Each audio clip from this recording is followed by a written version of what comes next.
बोले सद्गुरुदेव भगवान की जय।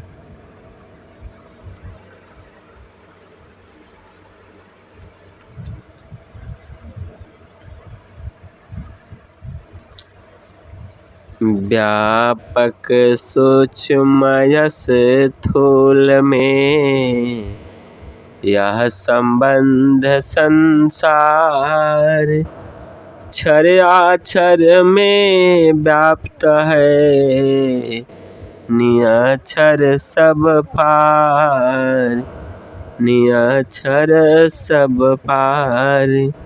हे हंसो, हे जिज्ञासु, स्थूल पदार्थ में सूक्ष्म तत्व व्यापक है। समस्त संसार के पदार्थों में सूक्ष्म परब्रह्म व्यापक है। व्याप्य व्यापक यही संसार का संबंध है। इसी प्रकार क्षर अक्षर इन दोनों तत्वों में सूक्ष्म परब्रह्म ओत प्रोत व्यापक है। बिना व्याप्य का व्यापक नहीं होता। इसलिए हे हंसो, हे जिज्ञासु, परब्रह्म सूक्ष्म होने से जड़ चेतन सभी पदार्थ में व्यापक और सर्वत्र परिपूर्ण है। अनुभव वेता शब्द का ते ही ढेंग वार्तालाप, हठ कुतर्क जो करत है यह नितांत है पाप, यह नितांत है पाप।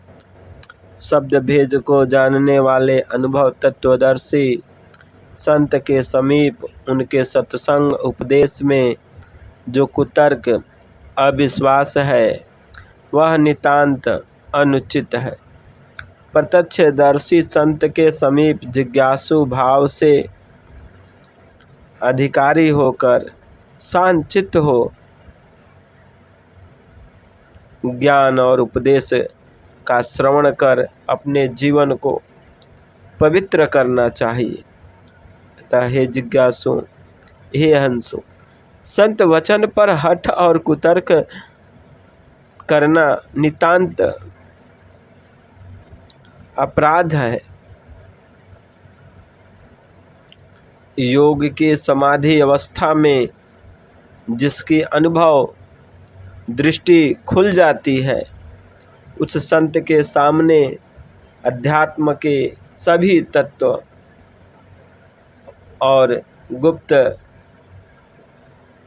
तत्वों का साक्षात्कार हो जाता है और उसके वचनों पर पूर्ण विश्वास कर कर निर्भ्रांत तत्व ज्ञान से अपने उत्तम जीवन को सार्थक करना ही जिज्ञासु का पूर्ण लक्ष्य होना चाहिए। ब्रह्मवेता दरबार में बैठो सज्जन होय, गोमन अडंग संहार कर वाणी चपल न होय, वाणी चपल न होय। हे हंसो, हे जिज्ञासु, ब्रह्मनिष्ठ सद्गुरु के तीर्थ स्थान यानी धाम पर उनके सत्संग और से उनका जो उपदेश है उसको ग्रहण कर इंद्रिय मन वाणी अपने अडंगों को संभार लेना चाहिए और संभार कर सभ्यता और व्यवहार से युक्त होकर नम्रता पूर्वक सज्जन होकर बैठकर उनके उपदेश को ग्रहण कर मन और बुद्धि को एकाग्र और शांत चित्त से श्रवण करना चाहिए, जिससे कि इंद्रिय और वाणी के आलाप में एकाग्रता रहे। बिना शांत चित्त हुए उपदेश प्राप्त नहीं होता। इसलिए हे हंसो, हे जिज्ञासु, सद्गुरु शरण में जाकर सरल चित्त और विनय पूर्वक विनम्रता से सारे अहंकार को दूर कर, अहम भाव को त्याग कर ब्रह्म विद्या का तत्व ज्ञान बोध और प्राप्त करना चाहिए। सारा देह संघात का संचालन जो होय, संचालक कूटस्थ है अक्षर कहते सोय, अक्षर कहते सोय। हे हंसो, हे जिज्ञासु, यह जो सारा देह संघात है, जो जिसका संचालन हो रहा है, वह संचालक कुटस्थ ब्रह्म ही है। प्रकृति के प्रत्येक पदार्थों में क्रिया और शक्ति को देने वाला वह ब्रह्म ही है।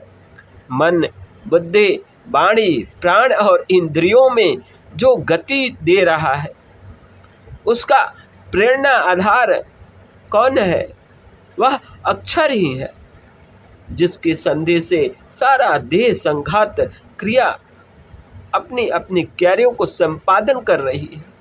आत्मा इस क्रिया को, शक्ति को लेकर संसार देह और संघात में से अपने प्राकृतिक धर्मों का पालन करती है। अतः हे हंसो, हे जिज्ञासु, अक्षर सारे देह संघात का सृष्टा, संचालक और है।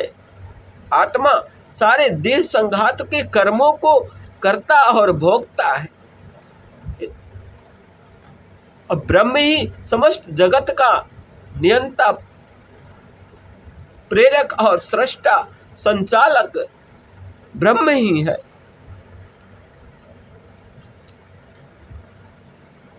प्राण संचालन आदि जो कर्म अलौकिक होय, यह लीला कूटस्थ का बाहर अक्षर सोय, बाहर अक्षर सोय। हे हंसो, हे जिज्ञासु, प्राण का आधार संचालक अक्षर है और उसी अक्षर द्वारा समस्त प्राण अपना अपना कार्य और कर्मों को करते हैं, अपने धर्मों का संपादन करते हैं। आत्मा सुषुप्ति की अवस्था में उसकी जो आत्मा की शक्ति है वह अंतर्मुख हो जाती है और आत्मा बाहरी क्रियाओं को त्याग कर देती है, जिससे उसके मन इंद्रियों की शक्ति को लेकर आत्मा के साथ हृदय में निवास करती है और उस काल में ये श्वास प्रश्वास द्वारा हृदय गति का संचालन होता रहता है। यह वायु का आगमन शरीर के समस्त अवयव अपना कार्य करते हैं।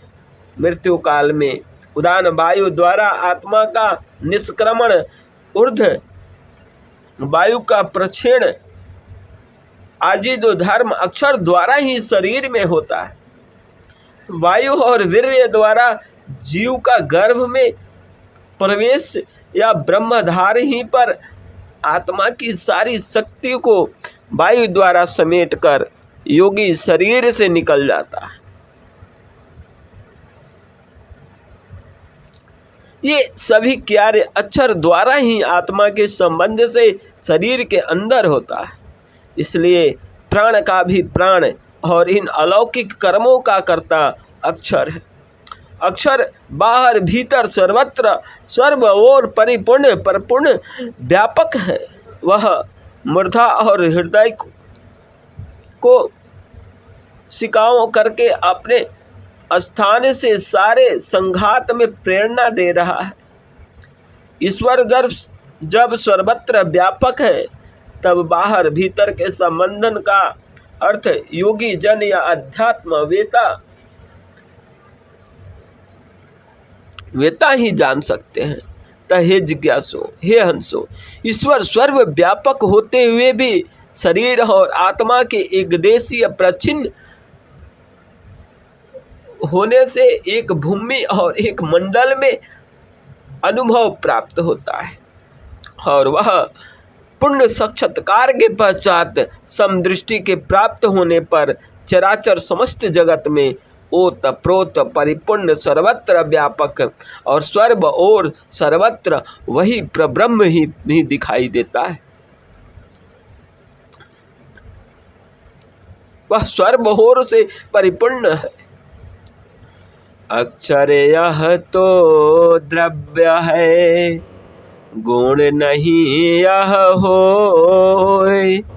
आश्रित गुण जग कर्म है, जग करता है सोय, जग करता है सोय। हे अंशु, हे जिज्ञासु, अक्षर नित्य चेतन वस्तु है। वह किसी वस्तु का गुण वह कर्म नहीं है, वह किसी वस्तु का धर्म नहीं है, बल्कि वह स्वतः सत्य गुणवान और एक वस्तु है। उसके आश्रय से होकर ही समस्त जगत कार्य कर रहा है, समस्त जगत का व्यवहार हो रहा है, संसार के सारे कार्य कर रहे हैं। कर्ता पुरुष है और आगे के सबका संचालन करने वाला वह अक्षर ही है। अक्षर के द्वारा ही समस्त संसार में क्रिया हो रहा है, समस्त जगत का संचालन अक्षर के द्वारा ही हो रहा है। आत्म करता करण का, कर्म करण से होय।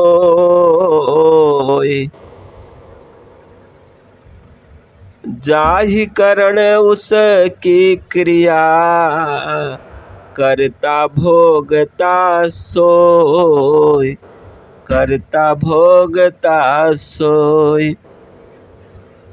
हे अंशु, हे जिज्ञासु, कर्ता करण द्वारा ही अपनी क्रिया को करता है।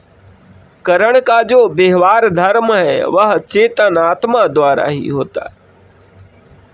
आत्मा इन प्राकृतिक करणों द्वारा ही प्रकृति के समस्त कार्यों को करती है, और करण द्वारा जो होता है वह सर्व कर्म जिसका करण उसी क्रिया के है।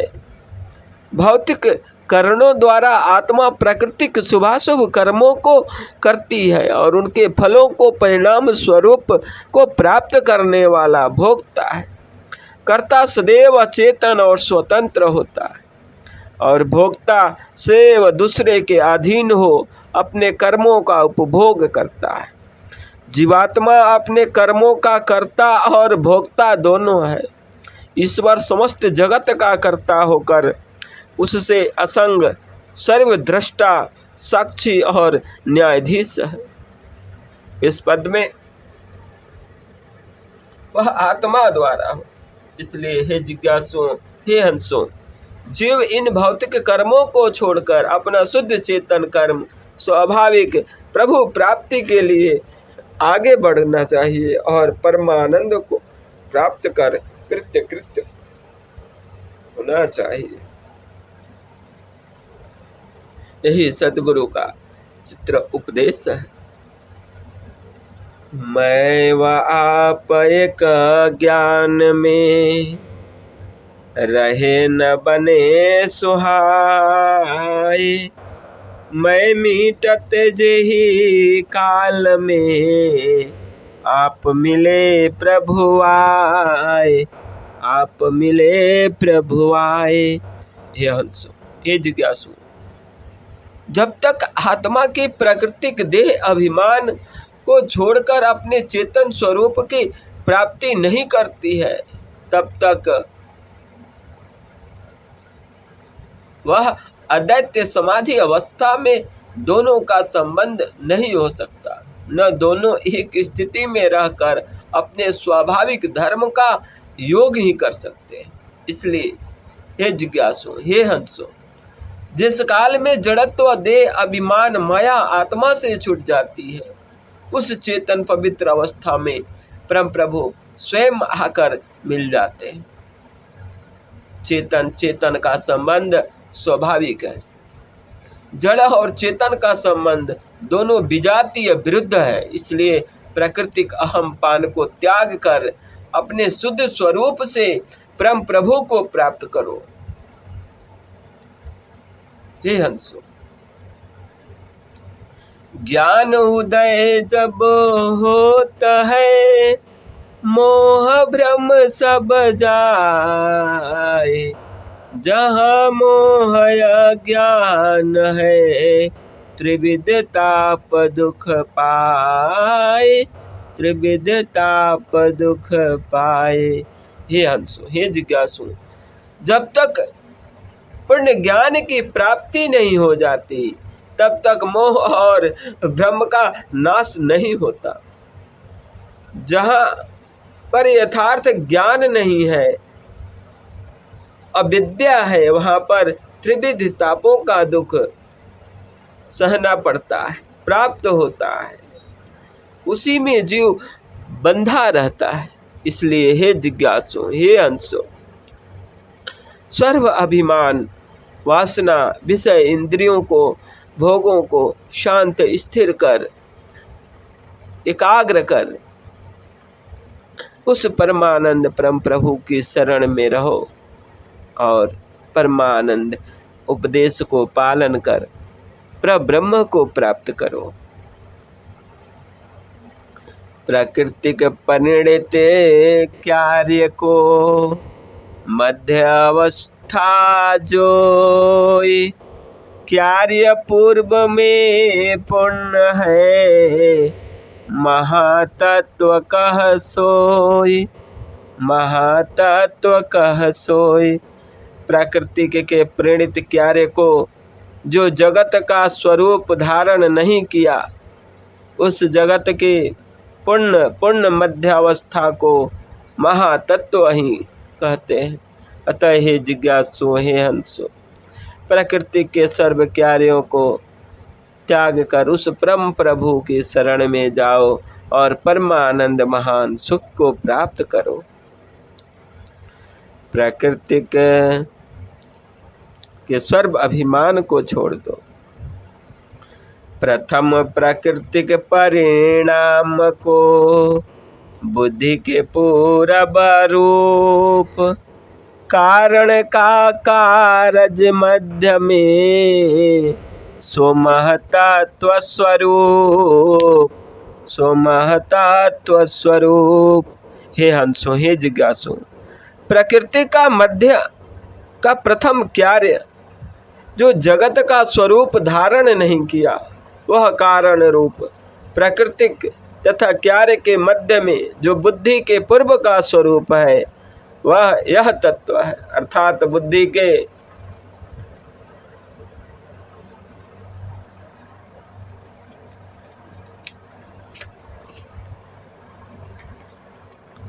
पूर्व स्वरूप को जो प्राकृतिक द्वारा बना है, उस कार्य तत्व को महातत्व कहते हैं।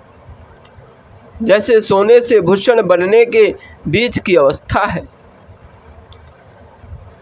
सतरजतम गुण प्रकृति के मिश्रण सहस्त्र त्रिघात, देव सदा फल जग भया, रचना विविध सधात, रचना विविध सधात।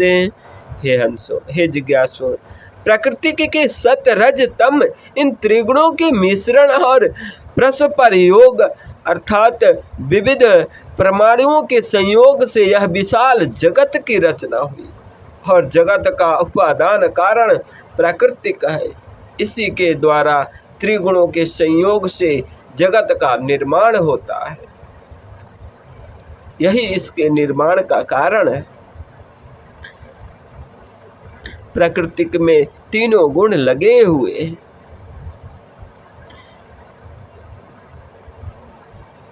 बोले